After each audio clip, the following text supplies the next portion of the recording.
मेरा तो मानना यही है कि इसमें कुछ भी गलत नहीं हुआ है।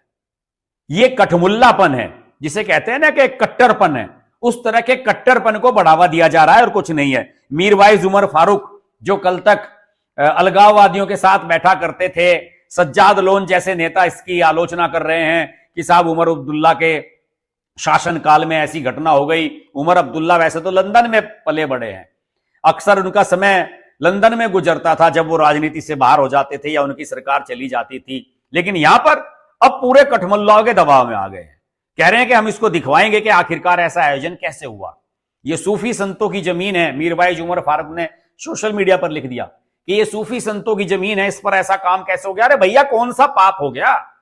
कुछ कपड़े पहनकर छोटे मोटे फैशन परेड हो गई तो उसमें इनको दिक्कत हो रही है। उसका ना तो इस्लाम से कोई मतलब है, ना उनके कपड़ों पे कोई ऐसा आपत्तिजनक चीजें लिखी हुई थी। हमारे तो हिंदू देवी देवताओं का मजाक उड़ाया जाता है।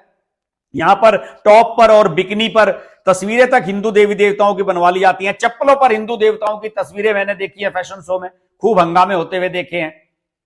तो ये जो कठमुल्लापन है ये बिल्कुल भी उचित नहीं है। इस पे बिल्कुल भी सरकार को दबाव नहीं मानना चाहिए।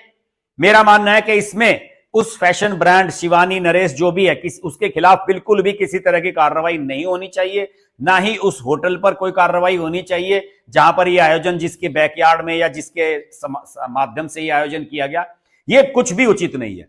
अगर ऐसा होगा तो फिर इस देश में कहीं पर भी कोई इस तरह का आयोजन नहीं हो पाएगा। और सरकार टूरिज्म को बढ़ावा दे रही है, ये सब टूरिज्म का भी हिस्सा है।